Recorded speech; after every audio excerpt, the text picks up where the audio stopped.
Professor Cooper, Stephen, I would like to cordially thank you for agreeing to having this keynote lecture during the seminar on Indigenous peoples' theory and practice. We are very proud to have you here and having the possibility to hear not a boring theoretical lecture, but rather the analysis which is rooted in practice, and the speech which I hope would deal with real life issues and that is rooted in the compassion of a lawyer, compassion towards the human being and human beings, which is deeply rooted in the confirmation of human rights, which is the vital aspect of contemporary world and the future world, I would say. But please take the floor. We are happy to have you here, and we are happy to introduce the streaming activities at our faculty. The pandemic has forced us, but it was also an inspiration and motivation to use it and to have this lecture to be seen and heard throughout the globe. So thank you very much. We are waiting to hear you, and afterwards there would be hopefully time for discussion, questions and answers. Thank you. And I do hope that we will have time, because my intention is not to fill a full hour and a half. My notes, my comments should roughly take about 1 hour, at least that's the plan. This is also my inaugural speech on Zoom, many meetings, but never an attempt to both speak and operate my own PowerPoint presentation. PowerPoint is not always my friend. Hopefully the technology will be supportive and we can get through this together. Well, welcome. Witam Państwa. Dzień dobry, dobry wieczór I dobronoc. Przepraszam, nie wiem, która godzina teraz w Warszawa, or wherever you happen to be. Nazywam się Stephen Cooper. Jestem prawnikiem z Canady. And once again in English, which if you haven't already figured out is actually my first language. Welcome, ladies and gentlemen. Good morning, good afternoon, good evening, good night. I'm sorry, I simply don't know what time it is in Warsaw right now, so I'm trying to cover all of my bases. As I was introduced, my name is Stephen Cooper, and I am indeed a lawyer in Canada. I am not a professor, thank you, and I think it must be the bow tie that my Polish friends and family insisted that I must wear today to get through today, suggesting that I did in fact look more professorial, but instead I think what they were trying to have me do is look more intelligent than I may actually be. Thank you to everybody here. Thank you to President Grzybowski and learned guests from around the world. Now, before I proceed, if you would bear with me, I'd like to acknowledge the recent passing of a true Polish patriot and war hero in his 99th year. And as it happens, a former alumni of the University of Warsaw Law School, Zygmunt Grzybowski. May he rest in peace, and I dedicate my words today to his memory. And finally, by way of preamble, I'd like to acknowledge that I'm speaking to you from unceded Treaty 6 First Nations territory in Sherwood Park, Alberta. Now, this phrase will make a little bit more sense to you as we move along. I've entitled this particular presentation as Class Actions in the Canadian Indigenous Context, a Personal and Professional Journey. And as the introduction suggests, I'm going to try to keep the academia to a minimum and the experience to a maximum. We will get into some dry class action concepts and ideas, and I'll certainly be open to answer any questions that might happen. For me, as the introduction has suggested, and as I think the presentation will show, this has been a very personal journey for me. Professional, yes, but also very personal. First, a warning. My intention today is to tell you some stories, to explore some new words and some new worlds for you, and to show you some pictures, as well as along the way to tell you how we deal with group actions in Canada, particularly, but not exclusively in the Indigenous context. You will hear some disturbing stories, so please be prepared. You'll see some disturbing pictures. Please be prepared. And you'll hear a few offensive words, but I assure you that my bow tie is all of the rationale that I need to use such words and phrases. As we talk about the realities of the people that I represent, I ask you to keep your minds open. Understand the context within which you operate is not that within which either I nor my clients operate. They still hunt, they still eat whale, they eat walrus, they hunt and eat polar bear, but they also eat chicken, beef, and pork, just like you.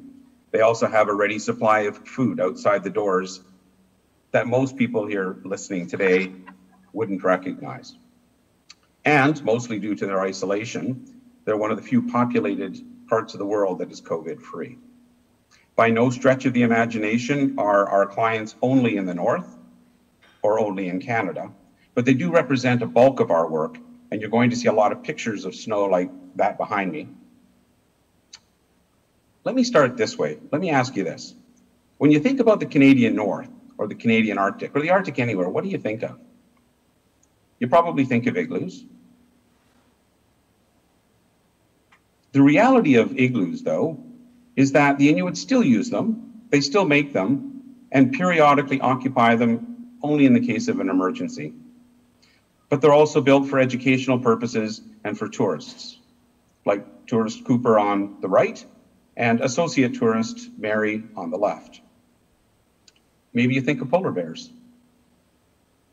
This is my dad getting out of an igloo in the 1970s. Now, oh sure, people think of polar bears. There's still lots of them. They aren't going extinct. They're simply moving farther north. And they often move into town. A lot of the towns along the Hudson's Bay coast, for example, will have signs like Mary is pointing to right there in Arviat, suggesting that you had better be on the lookout if you're going outside. You might be met with a polar bear. This is a very real instance. Another very real instance was this little guy who was caught in Coral Harbor while I was there. The game warden invited a variety of students over to visit the polar bear before, I understand, it was shipped south and ended up in a zoo in Winnipeg, and suggested that we young people could actually have an opportunity to pet that polar bear. I attempted to do so. The polar bear, looking like a puppy, almost smiling at me, then lunged at me and attempted to bite my hand. So I'm one of the few humans, I think, that can actually say that they survived a polar bear attack and was almost bit. These days, though, the North is quite modern, addicted to social media like the rest of the world, producing everything from feature films to brain surgeons, and largely self-governing, but still admittedly with many problems. The history of class actions in the North is like a documentary on the colonization of the North and the resulting trauma. Besides polar bears and igloos, the North is full of people who are only a generation or two away from having lived a very traditional lifestyle.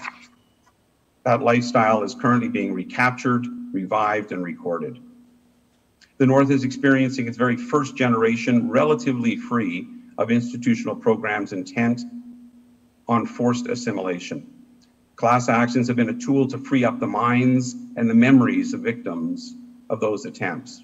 In my view, it's a rare instance where the law and lawyers really can make a difference in society. The North also, besides polar bears and igloos, has its own court systems that operate in the communities, mostly through what are called court circuits. The court circuit will generally fly in chartered aircraft. It was suggested to me I had to send a picture of the aircraft because, frankly, when people hear about court parties flying in, they envisage jets and flight attendants and bar service and meals. But no, we fly in a little jets like this. It's actually my son and I in the type of aircraft that would be used on a court circuit. In this instance, in a place called Kipsiak. Now, the irony was we were flying in that case to see clients that were involved in a plane crash. As we landed, the plane involved in the crash was still beside the runway. And that is what a typical court party would look like. This is not a court party. I looked around and couldn't find one, but inside the planes, they're very full. Now, these court parties have, since the 60s, when the court circuits were inaugurated, carry the entire court party, if you can imagine. So you have defense lawyers, prosecutors, the judge, clerks, sheriffs, interpreters, and on occasion, even prisoners, people that will be appearing before the court, will on occasion travel into the community. These are usually people that have been in custody and are expected to appear in court. Yes, it does make for an awkward trip. But court circuits in this scenario often give you an opportunity to learn. You're sitting in a plane with other members of the court party with various levels of experience and the judge. And it really was a classroom for a young lawyer like I was in the late 1980s and early 1990s. There's two levels of court, other than the Court of Appeal in all three territories, in two of the three territories. This is a typical territorial court circuit.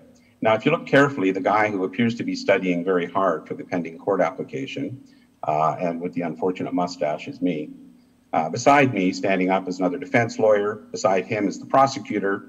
Thereafter, you have the judge, Judge Davis, who's now passed, his court clerk, and outside of the picture is the court reporter. That, ladies and gentlemen, was a typical courtroom in the 1980s and 1990s, and I dare say probably the 60s and 70s. Now, the superior courts run a little bit on a fancier vein. You can see here the typical RCMP, and it's really the only time that I ever saw the RCMP in what's called red serge, their official sort of uniform that people think of when they think of the National Police Force here in Canada. There beside the police officer is me, fortunately without the mustache. And oddly enough, in this picture, second from the left, is the man who forms the second part of Cooper Regal. That's Alan Regal. At the time, I was defense counsel and he was a prosecutor. He came over from the dark side eventually and joined me as a partner in the current firm. So when you think of Canada, rather than just the North, what do you think of? Most people, understandably, including most Canadians, would think of this, to the extent that other people outside of Canada think of Canada at all. Now, what you will notice is up on the top left is the newest territory, which was formed on April 1st, 1999, and from whence a lot of our clients do hail. And as you'll see later on in the presentation and the slides, a place that I lived as a child. But until recently, North America looked like this, and still to some degree does. Now, you're not going to be tested on this, so don't worry about trying to determine where everybody was living. But this is what Indigenous North America looked like up until very recently.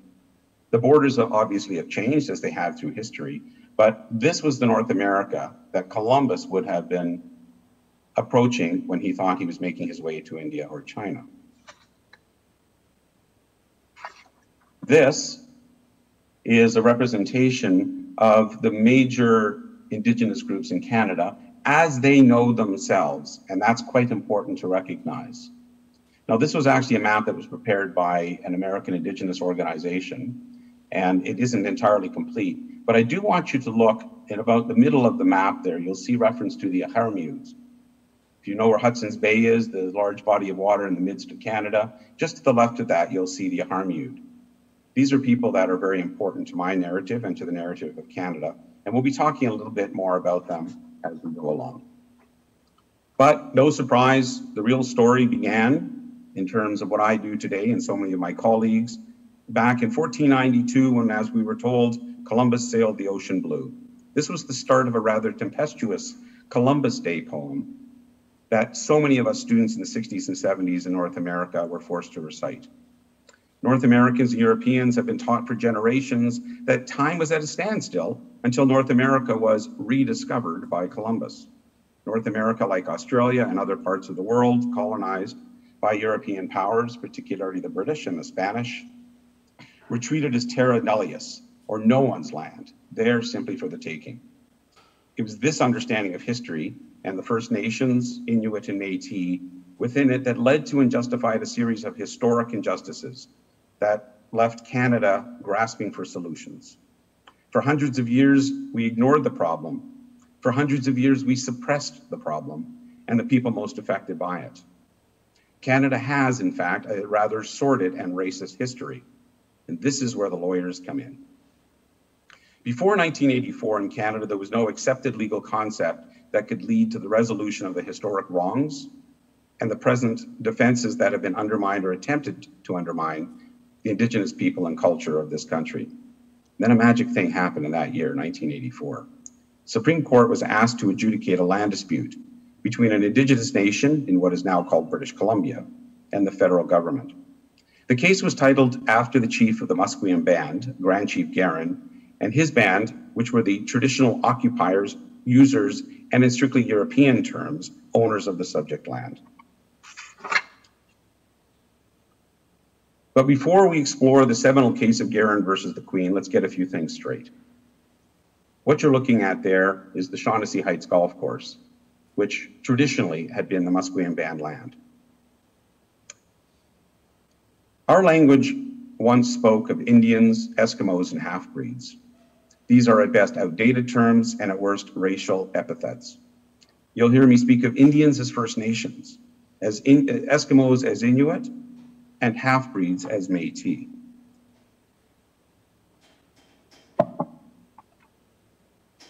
These, but for the first one, are the definitions in our Constitution Act, known as the Canada Act, which was repatriated from the United Kingdom in 1982. And let me be very clear, these are their terms, not yours, not mine, and I encourage you to adapt your own vocabulary accordingly. You will also hear me speak and have heard me speak of unceded territory. This represents most of the territory, which we now call Canada. This is territory that has been the traditional home of hundreds of Indigenous populations across the country and indeed the continent. And neither through surrender nor military defeat, in the case of Canada, did they lose title. In other words, pretty much the whole country of Canada is unceded by its proper owners.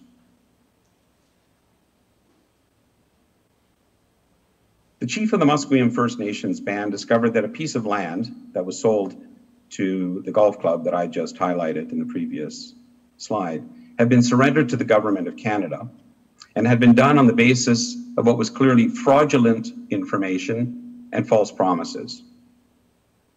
He, on behalf of his people, sued the federal government, which in Canada is represented by the sovereign, at present the Queen, and before her the King. The federal government said that the band had no lawful right to the lands as it had been given up in the ordinary course by the process of surrender. The trial judge agreed with the band that they had been defrauded of land that had been properly theirs, and they were entitled to appropriate damages. The British Columbia Court of Appeal disagreed and overturned the trial judge's decision, which in turn was overturned by the highest court in Canada, the Supreme Court of Canada. So let's get back to that decision, and I've highlighted the headnote from that case from our law reports. The lawyers on both sides had relied on a document called the Royal Proclamation of 1763, which was issued by the then sovereign King George III. In the Royal Proclamation, amongst other things, and in wonderful Old English, he said, and I have to read this, and I wish that you'll bear with me. And whereas it is just and reasonable and essential to our interest, being the United Kingdom, and the security of our colonies, that the several nations or tribes of Indians with whom we are connected and who live under our protection should not be molested or disturbed in the possession of such parts of our dominions and territories as, and the emphasis is added by me, not having been ceded to or purchased by us, are reserved to them or any of them as their hunting grounds. So the lawyers appeared at all three levels of court and argued that the Royal Proclamation required that the land be retained by the First Nations that had traditionally occupied it. So there you have it, said the lawyers for Canada. The Musqueam band surrendered their land and we did it the right way, according to ancient law, as established by the Royal Proclamation of 1763. In response, plaintiffs' counsel for the band argued that the land had not been surrendered properly, but on the basis of lies and false promises. But what nobody really thought the court would do was go behind the Royal Proclamation. There was no legal basis upon which to do so. Much to the surprise of just about everybody, Supreme Court of Canada recognized for the first time in 1984 that Indigenous title did not derive from anything that any sovereign, King George III or otherwise, had done or agreed to, nor in any truly European concept that they possessed land title or right, but rather that it was sui generis, It existed as a special interest which predated the Royal Proclamation.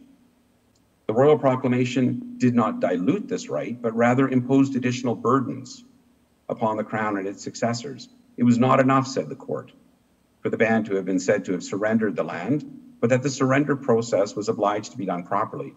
And it was not. The process was flawed. The trial judgment was restored, and the band was awarded $10 million in 1984 Canadian dollars. The ruling single-handedly changed how lawyers approached Indigenous matters. At the time I was in law school, so I had benefit by the time I started practicing of years of judicial consideration of this issue, an expansion and a proper definition of what those rights looked like. This is a process that is ongoing till today. In essence, Canada must in all things in its dealings with Indigenous peoples act as a fiduciary with honor and transparency, and no longer would land be stolen to make golf courses on the basis of false promises and information. And this was really just the start of some of the cases that I want to talk to you about in the time remaining. But enough of the legal jargon. My wife suggested I use the phrase, and I'm going to use it now, the legal mumbo jumbo. Let's get back to the pictures for a moment, because I'm often asked with good reason, how did a non-Indigenous person become so immersed in the field of Indigenous law, particularly in the area of class actions? I think the answer is fairly obvious when you know something about me. I'm just your typical Southern Ontario-born, modestly Judaic kid, the son of a descendant of Polish immigrants and a British-born mother, whose father thought it was a pretty good idea to move the whole assembled familial mass to the Canadian Arctic in 1971. And yes, I did intend to read that as quickly as I did. So knowing a little bit of my history in that regard, I'm sure you can understand how it is that I got into what I do now, or maybe not. I'm not even sure, but this is what I know. In fact, it happened entirely by happenstance. A former classmate of mine from when I was a child in Coral Harbour in what is now Nunavut, and you can see that on the map on the far right on Southampton Island. Always thought it looked a little bit like a Star Trek emblem. So a former classmate of mine from Coral Harbour contacted me in 1997. I had just moved south after practicing the Northwest Territories the first 8 years of my career. And to be quite honest, I wasn't at all prepared for what I was about to hear or what I was about to be asked to do. You see, when we left the North for a few years between 1974 and 1977, we did so for two reasons, but I only knew of one of them. First, being a modestly Judaic son of a descendant of Polish immigrants, I was obliged to prepare for and have a bar mitzvah. The family name had been changed only a generation previously from Varshavsky, by my great-grandfather, to Cooper. But the Jewish tradition within the family was still alive and well. Admittedly, a bar mitzvah was somewhat difficult to perform when you're 1,000 miles away from the closest synagogue. I knew that that was the reason that we had left for those 3 years before heading back north. What I didn't know until many years later was the other reason, which is that I would have been sent to a residential school in 1974 because the grades offered in the local community of Hay River ended at grade 6. And I can tell you there was no chance in hell that my parents were going to send me off to a residential school. I was one of those kids that hadn't been away from their parents for more than a few hours at a time in my 8 years of existence. But the man on the phone, my former classmate, had no such options. He was sent off to a residential school. He was client number one in a career that has now had me deal with tens of thousands of clients who similarly suffered, not just at residential schools, but as I'll tell you as we move through our presentation today, Indian hospitals, experimental Eskimos involved in biological experiments, as children scooped away from their Indigenous parents and shipped off to places as far away as Europe and Australia, as women forcibly sterilized, and most recently as victims of systemic police brutality directed at them merely because of the color of their skin. So let me jump back one more time into my personal history. I think it'll help you understand what I do and why I love what I do. Except for those few years in the South between 1974 and 1977, I was a full-time resident of Northern Canada. I graduated from high school, attended law school in the South, and returned every summer to work, and ultimately, having graduated, to be a local lawyer in my hometown of Hay River, which you can also see on the map on the left. Hay River, population 3,500 people on a good day, and about 1,100 kilometers from where I live now and the closest municipal center. For those first 8 years of my career, I was thrown into the deep end, as were any students or young lawyers in the Northwest Territories at the time. And I had to learn how to swim very quickly. I would sometimes do 3 or 4 jury trials a week. I represented my first client accused of murder in a jury trial in only my 3rd year of practice. Sometimes on court circuits, we would do 5 trials a day, deal with 200 charges on the docket, and regularly meet with clients in bathrooms and hallways. It was the legal equivalent of becoming a Navy SEAL, because you either thrived or you left. And boy, if you survived, and I'm happy to say I did, you became a hell of a lawyer. So let me jump back even further to our arrival in the North in 1971. And yes, both of those are pictures of me. The community was in a period of transition. Only a decade or 2 earlier, the community didn't exist. The fact that it did exist is evidence of an earlier government program to force the Indigenous populations into centres. This was an essential part of the overriding plan to assimilate the population in the North, much as had happened in the South. My father was brought in fact, as one of the first lay teachers in the community. This was a community that was only barely touched by European influences, where I had to learn Inuktitut as a child in order to communicate with many of the people in town, and where the elders thought that Jews had horns, because that's what a priest had told them several decades before. Giving the opportunity to one of the elders to rub the top of his hornless head, my father, who's in the middle of this picture, with myself on the right and my 2 sisters in the middle and on the left, he was able to dispel the myth that he had cut off his horn, hidden his horns by cutting them off. So the elder actually rubbed his head and saw that there was no evidence of horns. Now this is important because thereafter we were wholeheartedly accepted into and essentially adopted by the community of Coral Harbour, or Selleck, to use the local name. In fact, to this day in my 57th year, I'm still referred to the little boy from Coral Harbour by people that knew me when I was there. And I have to tell you, to quote a well-known Canadian rock star, those were definitely some of the best days of my life. This became the place for us where I did not experience any form of anti-Semitism whatsoever. The local community, once it was determined that my father probably did not consort with the devil, felt honored to have a Jewish family in their midst because Jesus had been Jewish. Rather refreshing, I would say, in my experience. And such was my introduction to the Arctic, a place I've never really left. Before COVID, I would be there at least once a month and many times in the course of a year, and whose people, language, culture, and history have been the foundation of my so far 32-year career in the law. So let's jump forward again. That phone call from my former classmate was a moment of awakening for me. As I was about to learn over the next few years, the residential school system had been the most effective method ever employed by the federal government or any government in its attempts to undermine and destroy Indigenous society in support of its goal of assimilation. I realized that many of the thousands of individuals who I represented in 8 years of criminal defense practice in the North were residential school survivors themselves. During circuits, for the reasons I've described previously, the sheer bulk of work that was done meant that you never truly got to understand the circumstances of the community, sometimes not even of the crime for which the client was charged. And you definitely didn't get to know your clients very well. But I found over the years, because I started to see the same clients come back, the same charges, the same addictions, the same social deviance, I did start to learn a little bit about my clients. But it is to my ongoing shame and my ongoing shock that I did not realize for one moment that I was representing a generation, in fact, 2 or 3 generations of victims of the residential school system. And it was this case that I would ultimately prosecute as a plaintiff in class actions across the country. I had gone through 20 years of the education system in Canada, grade school and university, and I can't recall ever learning anything about the existence of the residential school. I also can't recall one single client ever telling me that they had gone to a residential school,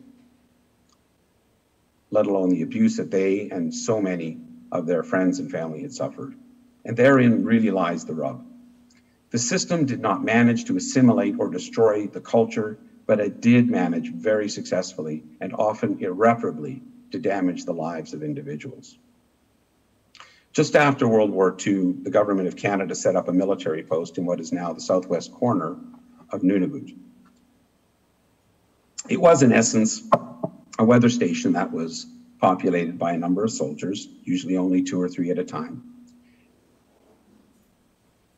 The only group of inland Inuit in Canada, the Harmiut, had been living in the area for thousands of years, centered around a lake called Anandai.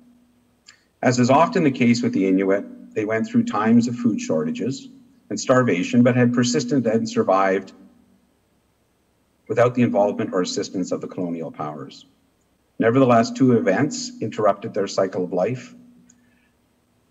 First, sometime during the late 1940s, an itinerant photographer by the name of Richard Harrington, moving along the Hudson's Bay coast, taking photographs of the local inhabitants, veered left and made contact with the Harmiut.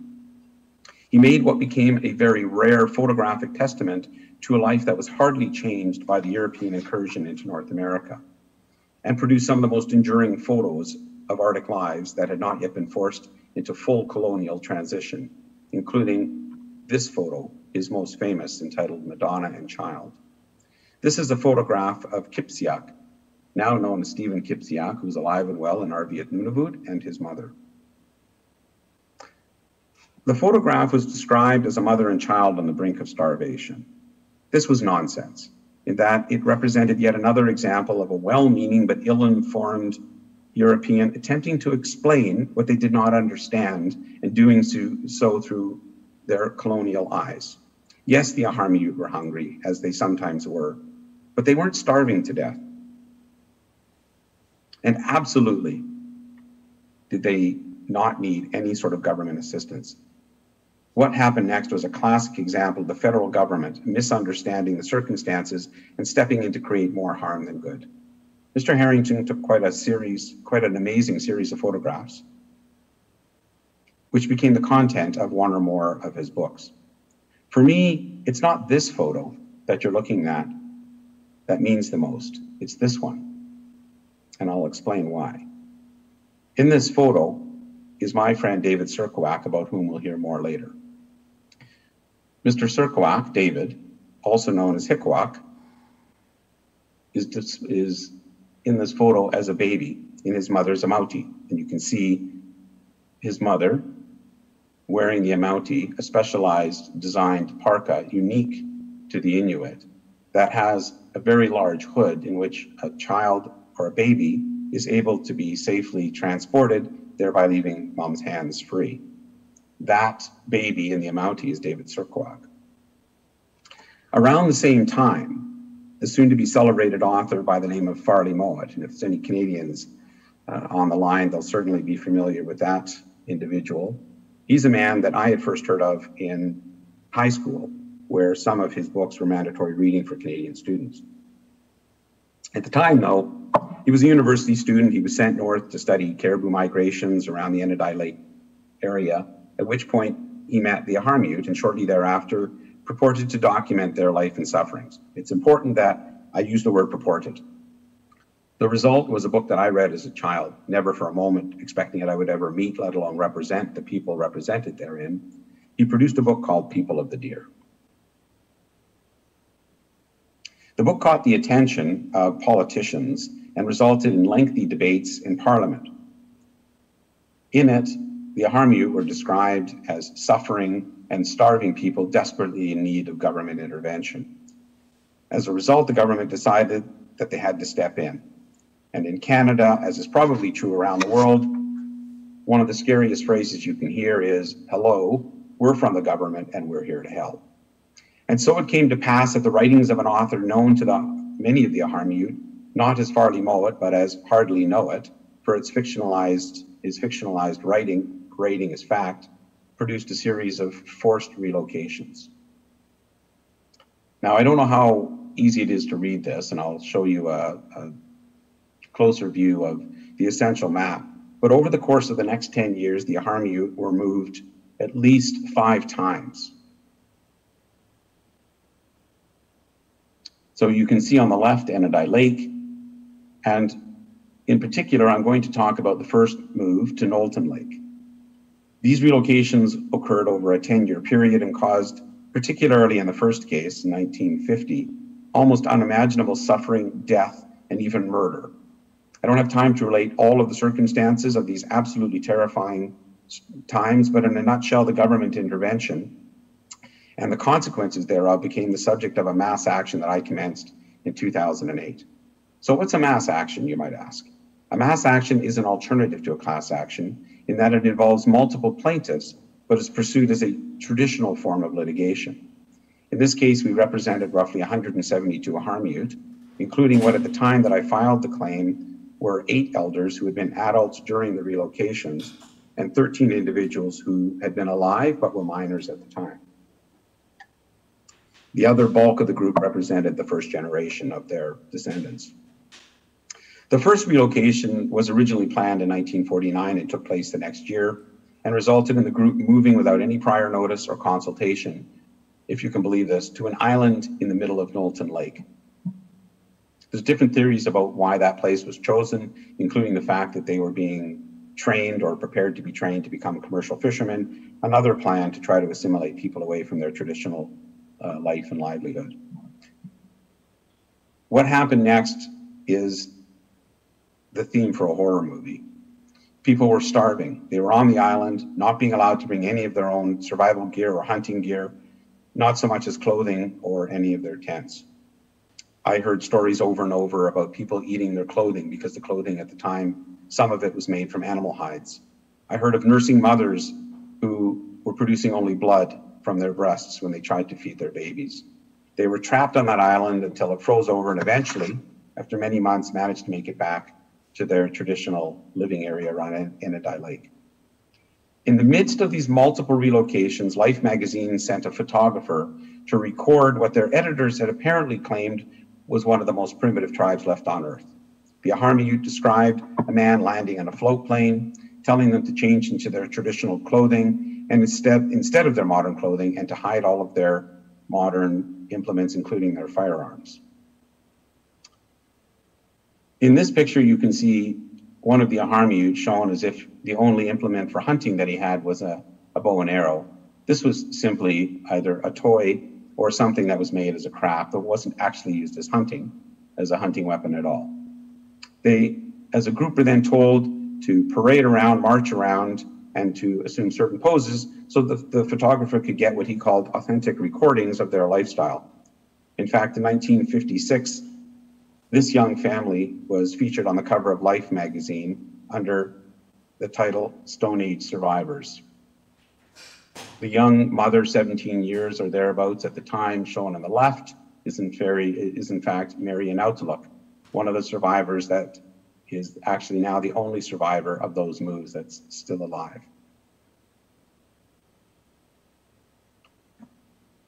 Also out of the relocations, or involved in the relocations, with a lady by the name of Kipsiak. The hardships brought about by the relocations, among other things, is believed to have literally driven her brother-in-law mad. During that moment of insanity, when he was hunting with his brother, Kipsiak's husband, he killed him. He murdered his brother. The intent appeared to be to take possession of his brother's wife, Kipsiak, and her children and all of their belongings. Kipsiak retaliated and killed the man who killed her husband, Howlick, and then began a trek across the tundra to an RCMP post along the coast of Hudson's Bay. Along the way, she was forced to leave 2 of her 3 children in the snow so that she could make it. The alternative was that all of them would die. Arriving at the RCMP post, she told her story. The RCMP immediately set out to look for the 2 children, and when they found them, unfortunately, one of them had frozen to death. The other was one of my clients in the resulting lawsuit. The child who had actually accompanied her in her Amouti on the trek to the coast became a filmmaker and produced this film about their experiences. This is Alyssa P. Karatak shown on the bottom, and I just noticed she's actually signed that, my copy, or that copy of the film. Her mother, Kipsiak, was ultimately charged with the murder of her brother-in-law, the man who had killed her husband. She was tried and acquitted in a seminal Northern decision from the first Northern appointed judge, Justice Sissons. He, for the first time, at least in a Northern judicial history, made it imperative upon judges and juries to take into account the context surrounding the commission of the alleged offenses. Both culture, history, and social reality was now to be considered by all judges and juries. He urged the jury to acquit, which they did. After a decade of litigating these relocations, negotiating with the federal government and otherwise, a settlement was negotiated which involved monetary compensation, an apology from the federal government through their Minister of Northern Affairs, and a fund set up to educate and commemorate. And the young boy that you saw in the picture in the Amauti is sitting there with me, David Ikwaak, and you get to see what I look like in my normal everyday professional existence with neither tie nor jacket.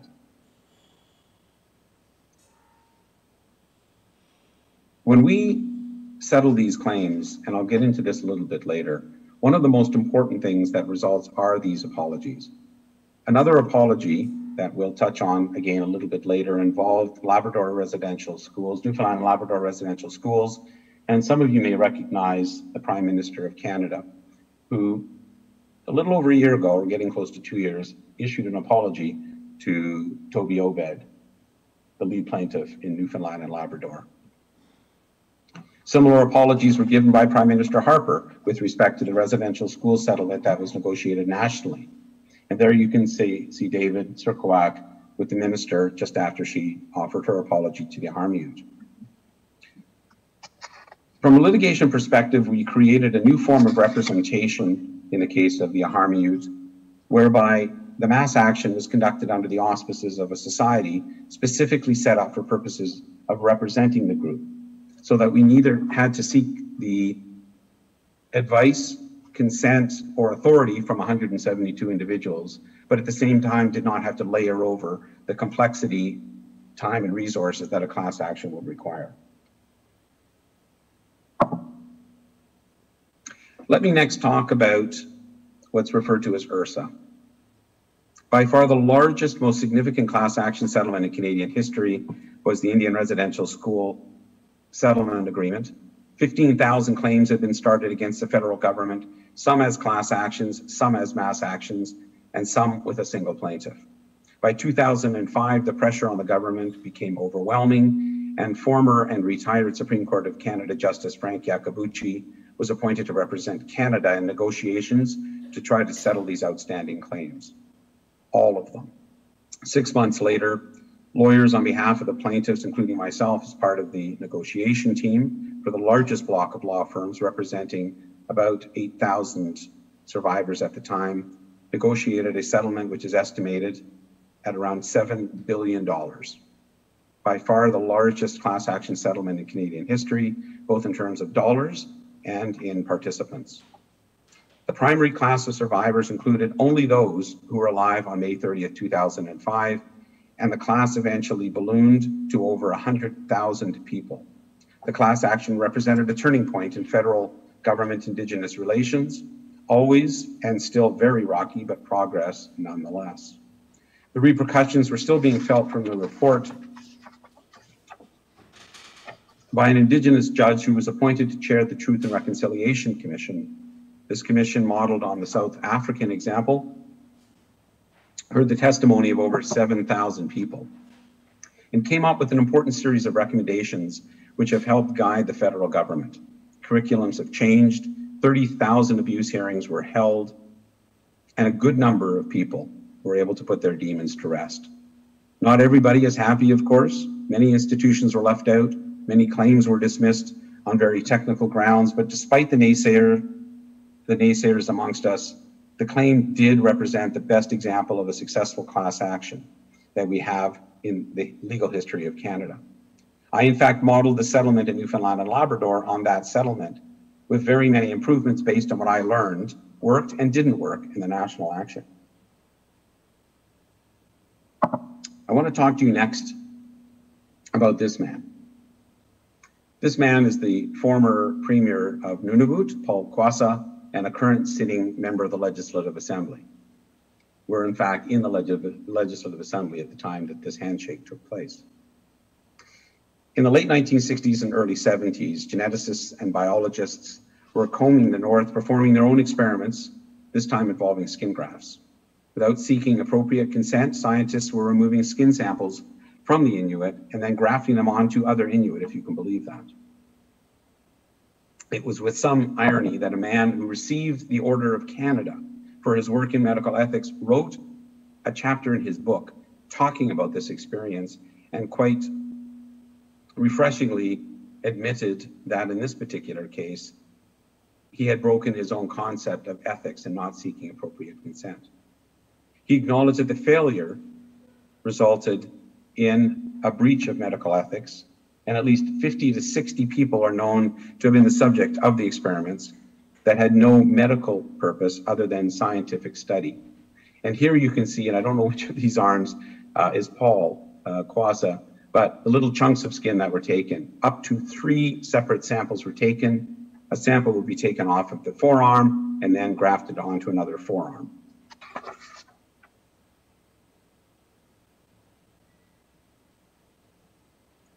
I can tell you that at this point, we don't even know the actual purpose for the skin grafts, but we did start a mass action in that instance, and it's ongoing.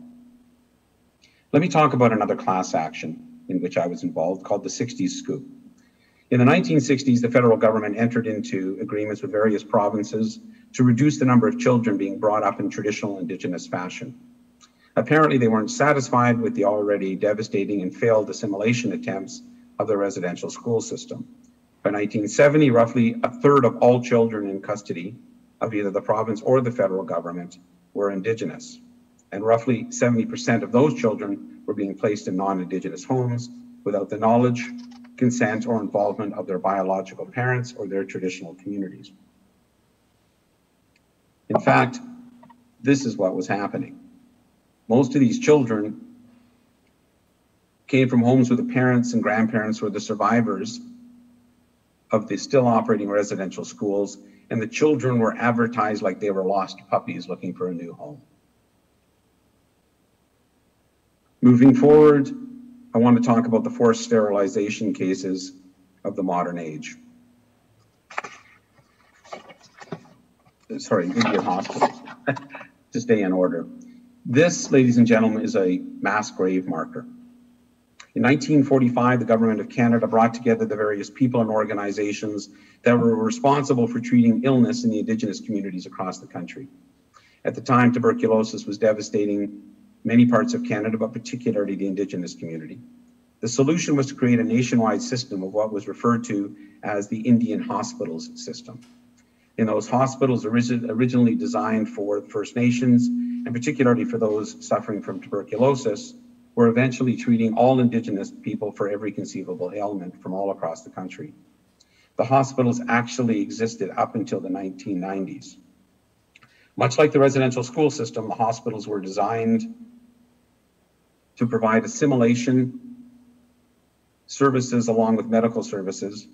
Indigenous people were taken away from their families and communities with little or no reporting back. People died as patients, were buried in graves such as one marked here, often without any names or identification whatsoever. Many of the patients, including this lady, Anne Hardy, suffered sexual abuse and other abuses while there. All the while, the government celebrated their great successes that they were having in advancing the healthcare of Indigenous populations. Anne Hardy, a little girl from Fort Smith, Northwest Territories, was sent south for TB treatment. They attempted to operate on her as a 10-year-old without any parental involvement or consent. Now, be very clear that Anne was living with her parents. She was not the ward of the state. And in any sort of other context, it would have been inconceivable to do anything medically to this young girl without the consent of her parents or guardians. When she and others failed to cooperate, they threatened to put them in full body casts.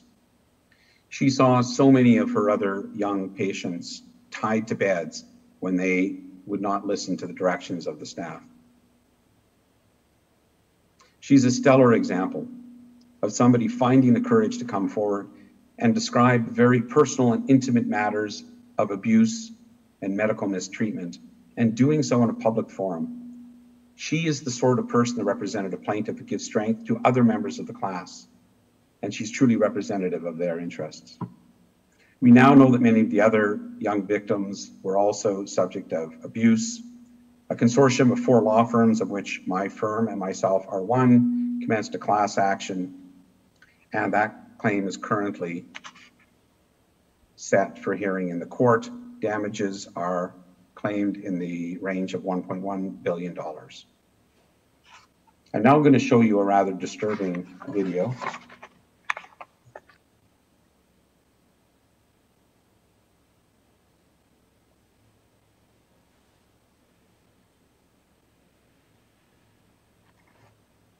Now, what's being filmed there is an incredibly intoxicated man in a place called Cape Dorset, Nunavut.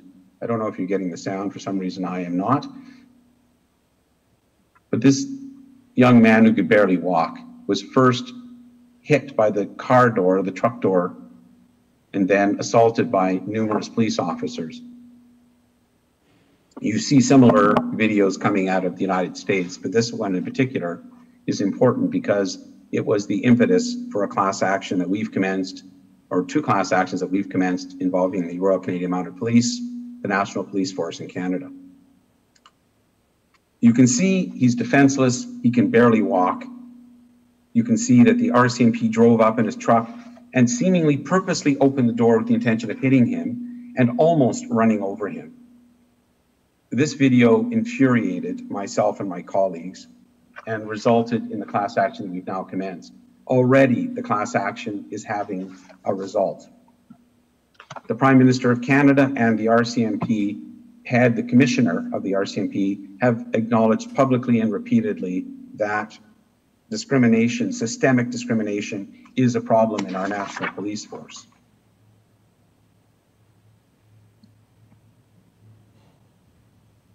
This is likely to be a force for change, exactly what class actions are designed to do in this country. I can't leave this narrative without making specific reference to the settlement in Newfoundland and Labrador.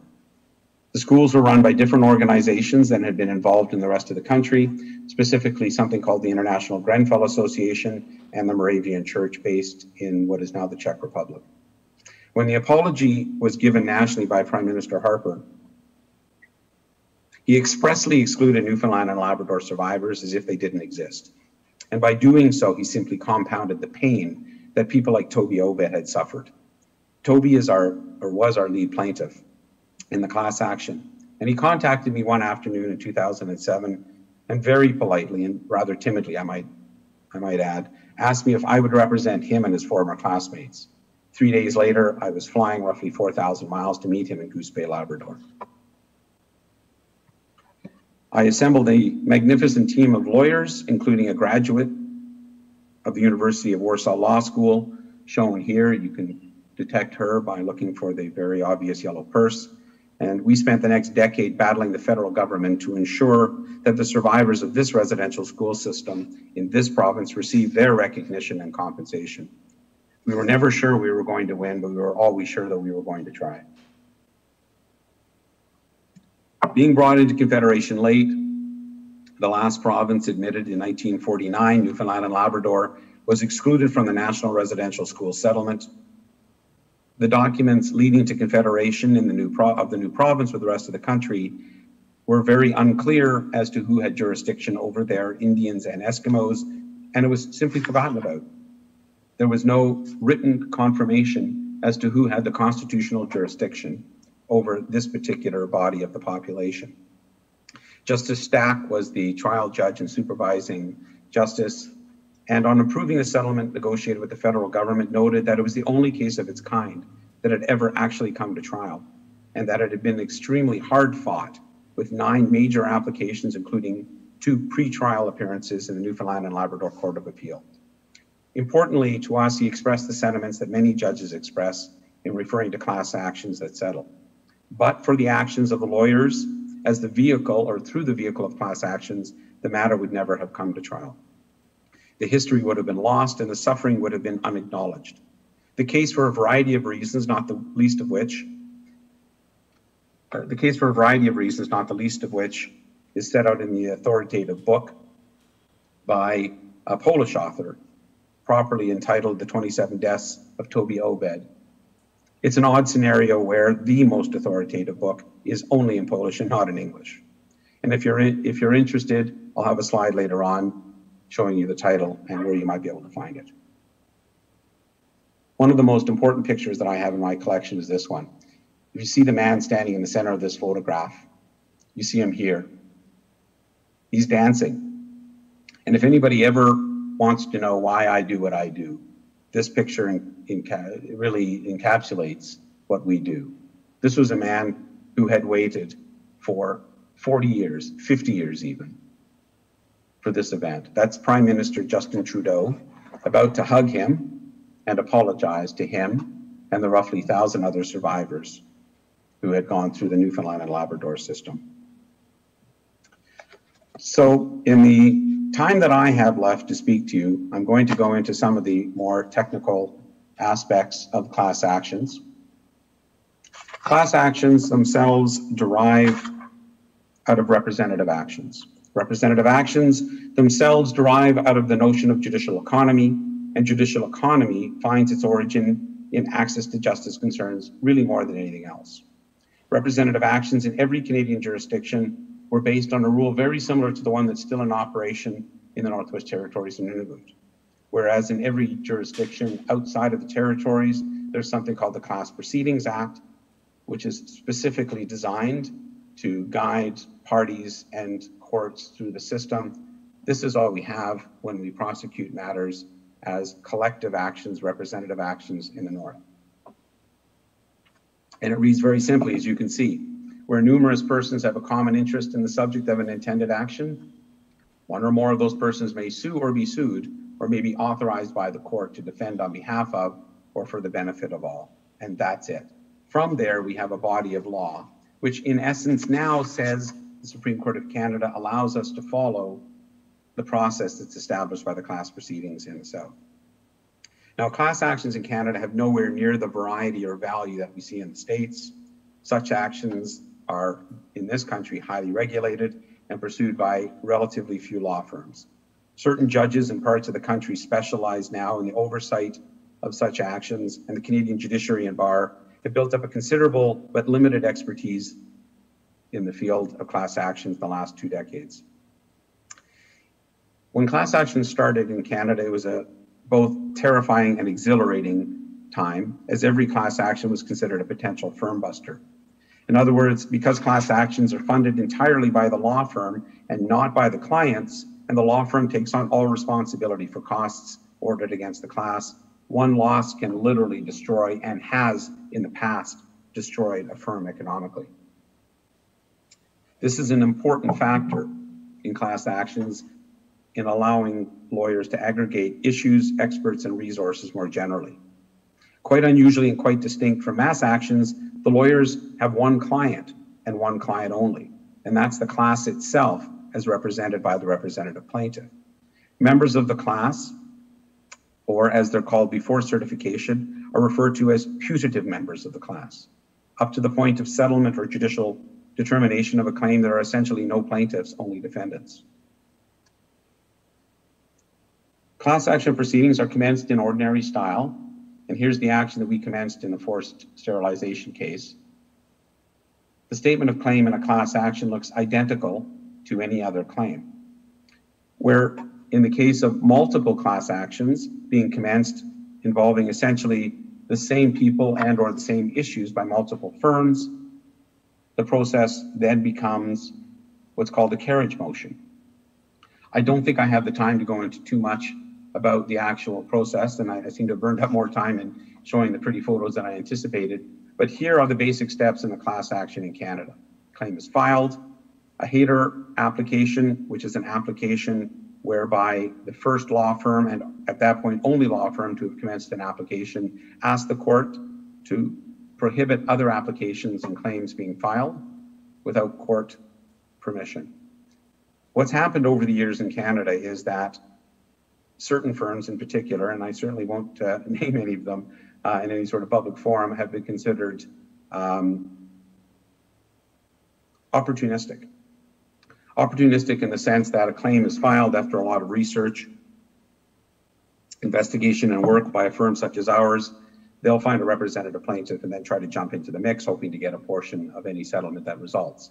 The Hader application is a very current tool being considered by the court to prohibit such firms from jumping in midway. It's not to protect the law firms, let me be clear, but rather to protect the plaintiffs or the class members that would otherwise be dealing with a far more complex, time-consuming, and frustrating process. A class action becomes regular litigation only after certification. The pleadings to meet the threshold must disclose a reasonable course of action. There must be a class capable of clear definition. There must be issues of law or fact that are common to all class members. This is probably the most important part of the certification motion and the one in which we as class action lawyers spend the most time, energy, and thought. The class action must be the preferable procedure to advance the litigation of class members. In other words, you're not going to get a class certified if you have 3 people. It's simply better in that instance, you would expect, to proceed by traditional litigation. The representative plaintiff must adequately represent the interests of the class, but it's important to note that there are no specific minimum or maximum numbers other than as judicial economy may require. I don't think I'm going to have time, looking at my watch here, to go into much of the post-trial steps. Suffice it to note that if and when there is a settlement or trial, a decision in favor of settlement, the members of the class will receive notice. This notice tends to be nationwide, quite extensive, and usually identifies most of the class members. The implementation strategy is then effected, the applications are made, and the money is paid out. I'm going rather quickly through the rest of my slides here in the hope to cover all of it, if even in a cursory fashion. Maybe my last set of comments should look strictly at the benefits of class actions. Before class actions, when all you could do is have a specified plaintiff or plaintiff and specified defendant or defendants, claims would often be settled in the context of Indigenous claimants. Sexual abuse, physical abuse, other types of abuse would be addressed by the governments and institutions, paid out, a confidentiality agreement would be signed, and nobody would be any the wiser. This was an effective way for defendants to protect themselves against large groups of people coming forward. The one thing that is quite obvious when you deal with abuse victims is they're often isolated, and often, very often, the majority of the time, have told nobody, not even counselors or doctors or spouses and family members, about the abuse. The ability of the defendants to hide away under confidentiality agreements and non-disclosure agreements the fact that this abuse was happening to others is something that class action strips away, because if there's nothing else that distinguishes a class action from other types of actions is the fact that it is very public. The representative plaintiff, the Toby Obeds, the Ann Hardys of the world are compelled to publicly state what happened to them. This gives strength and social license for other abuse victims to come forward to tell their story. Aggregation of claims and parties is incredibly important. A sexual abuse claim involving a potential payout of $10,000 or $20,000 is not likely to be advanced by any lawyer other than on a pro bono basis. Class actions allow the aggregation of the claims and therefore the damages and all of the resources necessary to collect that in one place. 100,000 people coming forward is going to be noticed by the defendants. And even if every one of those claims is worth $1 or $1,000, the claim could be advanced. I'm going to give you one example of that that's in a non-Indigenous context, and that's the Bell Canada decision that was litigated in the Northwest Territories. In a nutshell, Bell Canada, a mobile or cell phone provider across the entire country, but also particularly in the Northwest Territories where there are very few providers, was charging for 911 service $1 a month. The problem was that there was no 911 service, so they were pocketing the $1 a month. Now, nobody is going to go to court over $12 a year, or even $120 over 10 years. A class action was started by a colleague of mine. It went to trial, and damages of $1 million were awarded as a result. Now, the intent was not to give the $1 back to the individual plaintiffs or class members, but rather to punish the institution. By punishing the institution, we offer something that we often see in criminal law, which is deterrence. The threat of a class action is one of the best deterrents against particularly governments and institutions from acting badly. Knowing that they can't hide abuse or systemic racism or whatever the complaint may be is one of the incentives for them to act properly. We talk about strength in numbers. We talk about judicial economy. Can you imagine 100,000 claims coming before the court at any time? Probably most important and unique amongst class actions that can't readily be found in any other type of litigation is the non-compensatory benefits. These are incredibly important. Apologies are probably first amongst them. I sat in a room in 2008 in Fort Providence, Northwest Territories, with roughly 100 survivors as they listened to the Prime Minister at the time, Prime Minister Stephen Harper, give his apology from the floor of the Parliament. At that time, a cheer erupted in the room because for the first time in the history of any of these survivors, their experience had been validated. Their sufferings were acknowledged. And as Toby Obed said in Labrador, when the apology was given there, he finally felt like somebody believed him, like he mattered, like he was a citizen equally with other citizens in Canada. I think for the most part that expires my time and my ability to speak with you. You can see some of the other benefits of the class actions, and I'd like now to thank everybody, turn over the mic to the audience, and entertain any questions that might be asked.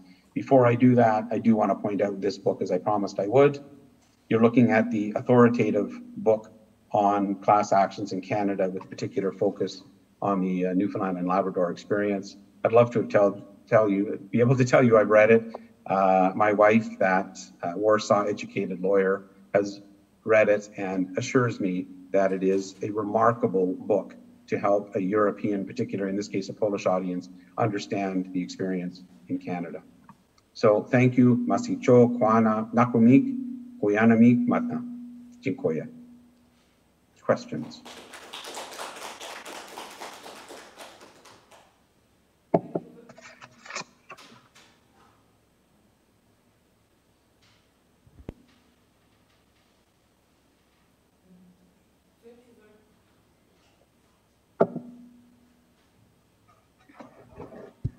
Thank you very much for a very inspiring lecture and elucidation as far as the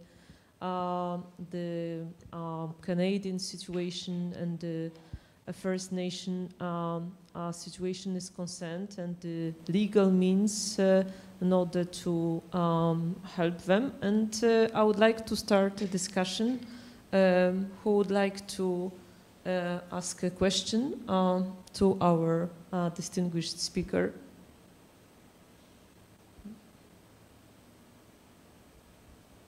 Maybe I will try with the question concerning what do you think were the reasons for the Canadian government to introduce such means you were focusing upon concerning forced resettlement or the residential school schemes or these healthcare hospitals that were designed for First Nation patients. Do you think that that the reasons were malicious or they were just imprudent? Were there any means or reasons that were focused on the good, on providing some benefits for the First Nations? And do you think there were any people responsible or the driving force that stood behind those actions? Well, it's an important question, and I think in some ways it has a simple answer. Europeans have always been condescending to those that are not Europeans. The notion that the way of life that had been the reality of First Nations and Inuit in Canada, they had existed for thousands of years, tens of thousands of years, without the involvement of the European colonies. They had their own cities, their own cultures, their own technology, their own ways of doing things, but none of that was recognized by the European powers.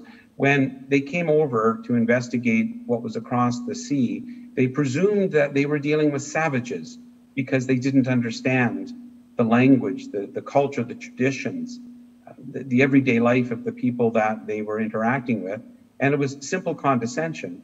So this concept that we're here to help, it really is an admission that we don't know anything about you, but we don't think that you're as good as us. This white supremacy, this paternalism, wasn't necessarily intended to harm. I suspect that if you spoke to a 17th century or 18th century explorer, they would say we're here to help. But unfortunately, that naive approach to the reality that they were dealing with led to all of the attempts that resulted in Indian schools and Indian hospitals and the like. I think probably the most insightful comment that I can pass on to you is the rationale behind the residential schools in this country. The industrial schools that were started in the United States were imported into Canada, and they were described, the rationale behind the industrial schools, and a similar basis was behind the residential schools in Canada, was in order to dominate and subjugate the local population, you had to kill the Indian in the child.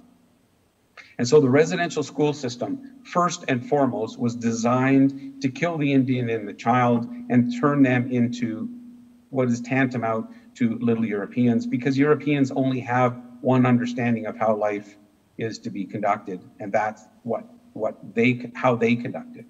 So were many of the systems set up for ill intentions? The designers, and some of them are still around today and have written books, said, no, we were trying to help. And I truly believe that that's what they believe. But unfortunately, their lack of understanding and sensitivity led to the horrors that we then witnessed. The other problem, of course, is that the systems were set up to be inferior. Some of the communication that we saw in the Newfoundland and Labrador case, for example, the local politicians and government agents were worried that the non-Indigenous population would see more money per child being spent in the schools, residential schools in Labrador, than were being spent on the non-Indigenous children. And so they actually lowered the budget to ensure that the amount spent on Indigenous children was less than for non-Indigenous children. So I don't think that the people designing these systems would see themselves as bad people, and maybe their intentions were good, but they suffered from a myopic vision, a self-centered Euro vision that ultimately almost ended in the demise of the Indigenous peoples of Canada.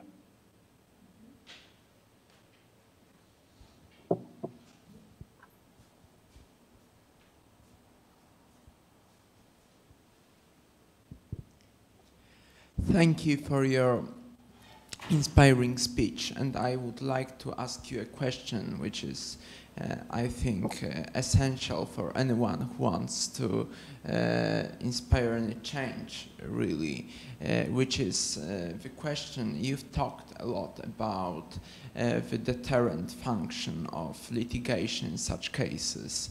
And my question here is, you've mentioned that the moments for which you really work is the moments when, for example, the public apology by Justin Trudeau. Therefore, my question is, do such symbolic gesture as apologies from Justin Trudeau have a force of empowering the minorities for which you fight for? Thank you. The apologies really have two functions in my experience, and you've identified one of them, which is they validate what the survivors are saying happened to them. the public, when you have the Prime Minister of Canada saying, we acknowledge this happened, it's very difficult for other parts and people in society to suggest otherwise. And it inspires people like the author of the book that I put up on the screen to write the stories. It inspires the people setting the curriculum in the schools to update and modernize and stop whitewashing our history books, and to teach.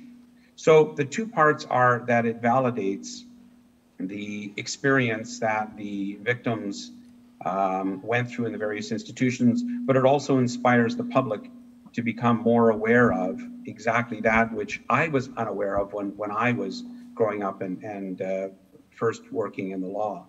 So not just deterrence, which is sort of the downside, the down pressure, but the up pressure is on validating the experience and inspiring people to learn more about what happened and to change their ways and to put pressure on government to ensure that this doesn't happen again.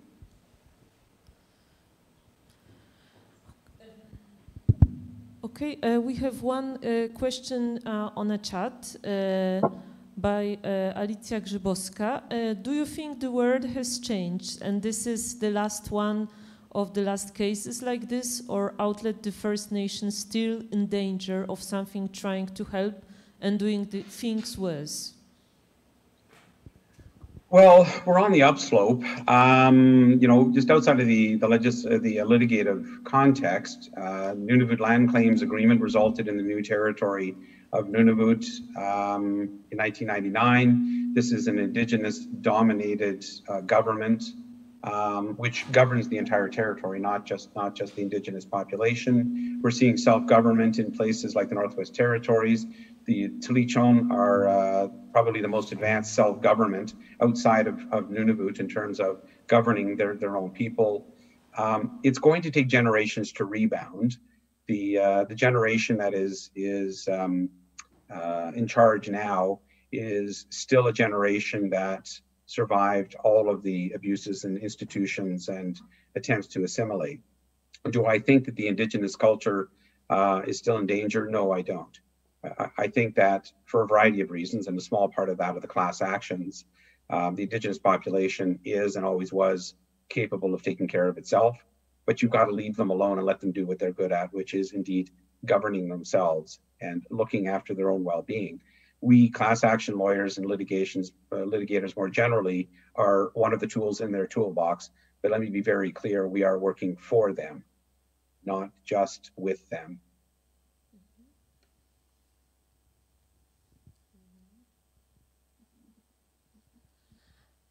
And what is the present policy of the government of Canada? Is it the policy of assimilation of or living separately for different groups of population, for First Nations and the other parts of population, the post-Europeans, one would say?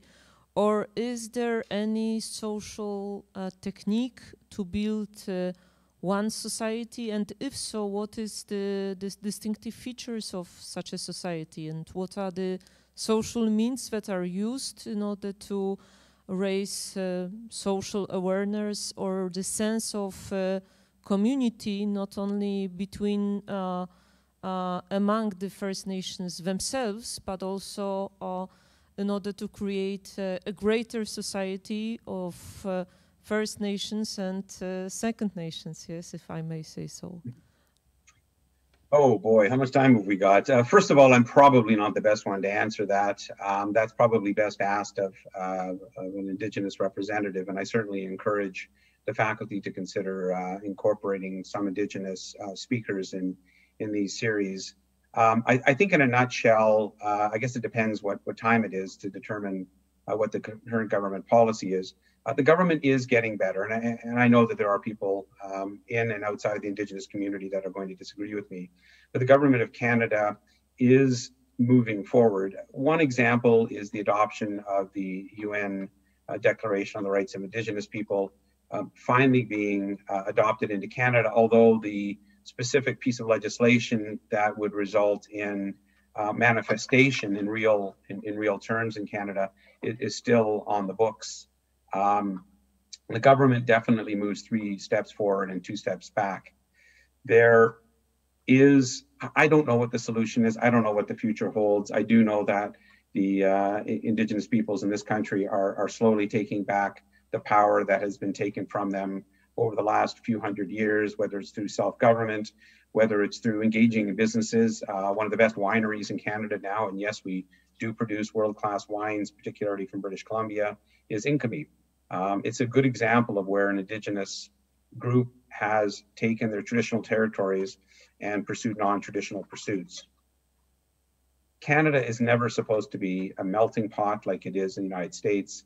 Canada is described as a quilt where various cultures from various places, immigrants and Indigenous, coexist, but don't necessarily fully merge into the other. And that really is the strength of Canada and makes it very different than the United States. We are still sewing together parts of the quilt that were rent many years ago. And honestly, in the time allotted and with my limited expertise in the politics as opposed to the law, that's about all I can give you as an answer. I'm sorry.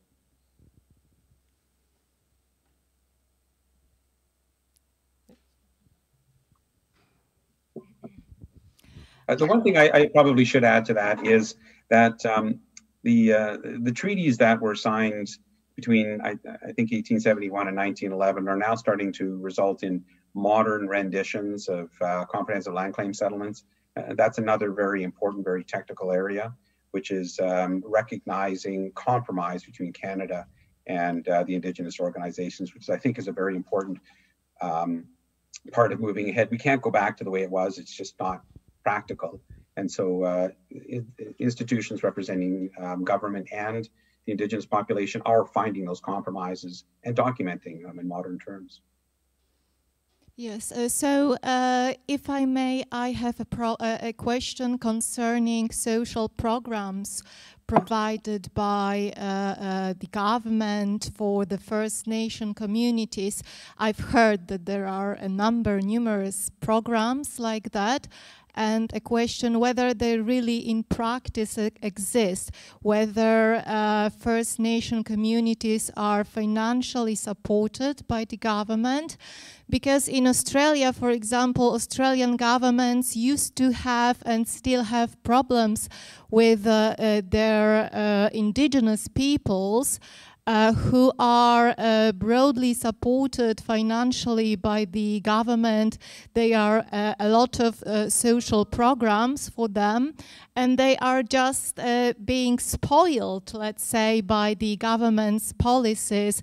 They don't want to work, they are involved in some criminal activities, violence, drinking, and so on. They just claim it doesn't pay for them to work because anyway they get the money from the government. Oh my, and so said so many people from far away and with colonial eyes. Growing up, certainly in the South, when I was in the South and speaking with many people who have lived in primarily metropolitan centers, they have this vision of the drunk Indian or the drunk Eskimo on the corner, not realizing that their niece is a brain surgeon and their uncle is a lawyer. That's not what you see. And there's this stereotype that persists. And with all due respect, I think the question sort of touches on that the government is out of the goodness of their heart supporting Indigenous populations. But you have to remember that, and I can't speak for Australia, where I do understand the circumstances are far worse than they are in Canada in terms of resolving and reconciliation. But this was a country that was unceded and undefeated in terms of Indigenous interests, and the government is paying a fraction, a tiny fraction of what would in ordinary circumstances have been owed to the Indigenous population. We're on Indigenous lands, we're using Indigenous resources, and we're only very slowly starting to recognize that fact in Canada. There are so many examples of where the government of Canada hasn't paid what they're obliged to. Something called cows and plows, I'll give that one example. Under the concept of cows and plows, most of the treaties in Western Canada oblige the government in exchange for being able to co-occupy and co-use as a joint venture the land in Western Canada, agreed to set up First Nations with farming implements, cows, plows, seeds, and other resources, and they simply ignored that part of the treaty for 100 years. And so now there are actions pending in court to try to recover that money. The money that is referred to as some sort of supplement or stipend by the government of Canada, and I suspect this is probably true in Australia, is actually money that is owing with interest and very long overdue. I will push back hard on the concept that the Indigenous population is in any way misusing any of that money. It is no worse than in any other part of the population. The fact that the perception persists is the problem. The problem itself is getting better, and it isn't nearly as bad as the colonial perspective would suggest. You don't see the people that are successful. You don't know they exist, and therefore the perception of the Indigenous population in the colonies and former colonies is really blurred. And it's unfortunate. And part of what we try to do as part of the class action process is update people's understanding, not only of what happened, but what is happening now. So for example, much like in the United States, if you're Black, if you're an African American, you're far more likely to be attacked and assaulted by the police. That's happening here. That affects your everyday life. That affects your ability to earn income. That affects your ability to walk down the street. And so all of those circumstances, yes, will contribute to more difficult circumstances, but that's not on the shoulders of the Indigenous population. That's on the shoulders of the colonies. There is one more question on the chat by Otto D. Who is usually sued in the actions you mentioned? Who is the defendant? And can you discuss the conduct of defendants if it differs based on their position in the Canadian society? Well, when you're suing the Anglican Church, for example, you tend to deal with sensitive counsel who acknowledge that the Anglican Church has erred in the past. You're dealing with an institution that is quick to apologize and quick to settle. When you're dealing with Catholic Church, I'll say this about the Catholic Church in Canada. If there was ever any institution that almost torpedoed the residential school settlement in 2005, it was the Catholic Church. The Catholic Church in Canada is, in my experience, the most difficult institution to sue. There's some irony that right now the Bishop of the Arctic, based in Churchill, Manitoba, is a Polish national and a bishop from and a citizen of Poland. Dealing with, let me give you one example, one little anecdote. Counsel for the Catholic Church, in one instance in which we just settled the case, indicated that if we pressed for more money, we had the possibility of removing the only social glue in the North. That if we forced the Catholic Church in Nunavut out of business, so to speak, that the entire territory would fall apart. It's this condescending, misplaced paternalism that undermines our ability to resolve matters quickly and effectively. So who do we sue? We tend to sue churches, we tend to sue governments. There's very few institutions that we end up suing in an Indigenous scenario. Institutions, as I mentioned, in Labrador, International Grenfell Association, in theory, a beneficial non-religious organization, but in reality, Anglican in its origins, the Moravian Church. When we sue the government, which is the most common defendant in class actions of this nature, it really depends on what's going on federally. It depends who's in charge. In Newfoundland and Labrador, for 9 of the 10 years, it was a conservative government headed by Stephen Harper who fought us tooth and nail. The Liberal government came in November 2016, if I have my years correct. And in January of that year, we had the first settlement offer. And in March of that year, it was considered settled subject to court approval. So a change in government changes the entire philosophy. Right now, we have a government that says, and to some extent does, what the Truth and Reconciliation Commission has recommended, which is to attempt to avoid litigation and settle bona fide claims. And yet, an action which has just been started in Canada involving bad water, as it's referred to, on First Nation reserves and communities hasn't resulted in any action by the government whatsoever. This is a situation where the First Nations, in some instances, have had 40 years of having to boil every glass of water that comes out of the tap, and sometimes even burns their skin. So, short answer is we sue governments, churches, and institutions, and how they approach a particular piece of litigation depends on who's in charge and what denomination we're suing.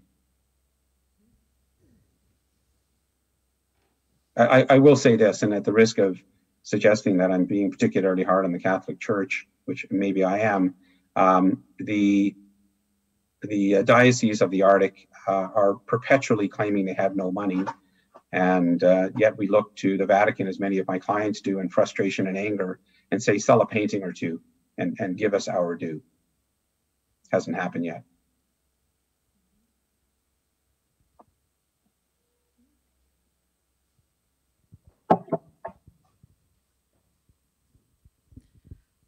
I just have a question, a little bit thinking about future. Are you optimistic or pessimistic in terms of expecting our societies to change attitudes, let's say to revalidate First Nations knowledge? If you look at the ways of surviving in very difficult environments and confronting resources, we should really admire those people, because we haven't mastered similar strategies yet. So there is lots of discussion on climate change and Indigenous knowledge, opposing that positively to our lack of understanding of ecosystems. Do you believe that we are able to leave behind that colonial perspective of European centricity and sort of I'm not talking merely about equality in terms of personal attitudes, but also about being able to appreciate certain cultural values, social values that might be instructive for us. Mm-hmm. I'm going to quote something, and I often do, that it was said by the Chief Commissioner of the Truth and Reconciliation Commission here in Canada, and that was at the time Judge, now Senator Murray Sinclair.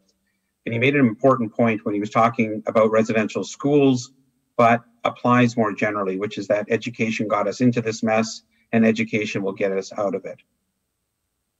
I'm very optimistic. Even in my lifetime, I've seen massive changes. We're on the right trajectory, and I'm sure it won't always be going forward. But what I foresee is that there will be an accommodation between the colonial forces, the immigrants and descendants of immigrants, which is all of us other than the Indigenous population, and the Indigenous population itself. It's not going to happen in this generation or the next generation. There is still too much work to be done. It won't be done during my lifetime, certainly. And it seems to me that first we have to clean up the past, and that's what we're doing, class actions or otherwise. The Canadian government, I think it's fair to say, and again, whatever the detractors may say in opposition, the Canadian government is a leader worldwide in reconciliation and in working with the Indigenous populations. I was involved some years ago, for example, in an exchange, a cultural exchange between Indigenous leaders from Northern Canada and Indigenous leaders from Northern Colombia. And we had representatives go in both directions. And having experienced what the Colombian Indigenous population is living through currently compared to what's happening in Canada, I was reinforced in that belief. So it seems to me that the Indigenous population being given back the power that was improperly taken are going to be the movers and shakers, the motivators behind the change. And depending on where our government goes, I mean, if we go the way of so many governments, whether it's in Poland or or in Brazil or in the United States, no, it'll be a step backwards. But ultimately, over the few generations in the future, I do believe that we will deal with the past, move forward, and have a properly functioning society, respective of different backgrounds, cultures, and experiences. But you know, as I've said in reference to apologies, no apology is worthwhile if you don't know what you're apologizing for. So the first thing that we need to do is educate the Canadian public, through them, the Canadian politicians, and ultimately that's what's going to change society, education. We have to update our curriculums, we have to update our attitudes based on new knowledge, and ultimately it is that education which will result in resolution. What that looks like and when exactly it might happen, who's to say? There's still a lot of class action to be pursued out there, I assure you. I'm going to be busy for the rest of my career, however long that might be. Yes, we are approaching the end of designed time for the lecture and the questions and answers, but I would like to take the opportunity of having the mic and asking one more question, maybe a technical one. How can you describe the process of reconciliation process and the efforts of the government and the First Nations to reach certain social peace? Is it a male-driven process, or are there also women involved on the part of the First Nations, on the part of the government? I'm asking about some distinctive features, figures, female figures. Are there any of them? Are there many of them? I would be much interested in your answer. Well, whatever your politics in Canada might be, we have to acknowledge that the current Prime Minister, however imperfect the attempt, has done good work in ensuring that there's equal representation between men and women in cabinet, for example. The apology in the case of the Harmiute given in Arviat was by one of the female members of his cabinet. Most notably, it seems that Nunavut, and this is a bit surprising to me, given that Nunavut is still somewhat mired in a male-dominated culture, has managed to elect multiple female members of parliament. Their current member of parliament, I think she's the grand old age of about 24, very traditional, very intelligent, very knowledgeable about her language and culture. I certainly foresee no obvious division between males and females in Canadian politics, whether that be in the North or in the Indigenous community or otherwise. Many of the chiefs across Canada now are female. And again, I think to a certain degree, Canada is at the forefront in that regard. I mean, it's not up to non-Indigenous citizens or politicians to dictate that. But from the non-Indigenous community, I do foresee an equal, not necessarily a greater role for female leaders. And similarly, and maybe somewhat slower in the Indigenous community. But a lot of our representative plaintiffs, for example, are females. Anne Hardy, for example, in the Indian Hospitals case. We have a former chief whose name escapes me at the moment, who is our representative plaintiff in a privacy breach case in the Northwest Territories. So I guess I certainly don't think about that distinction. Maybe I'm reflecting what is a Canadian attribute, which is that we aren't so caught up in misogyny as so much of the rest of the country, and some would blame religion for that, some would blame historical patrimony, but whatever the case, I think Canada is in the forefront in that regard, certainly. And I wouldn't be surprised if reconciliation is in equal measure a male and female enterprise. Thank you very much for the lecture once again, and please let me join with thanking our distinguished speaker. Dziękuję.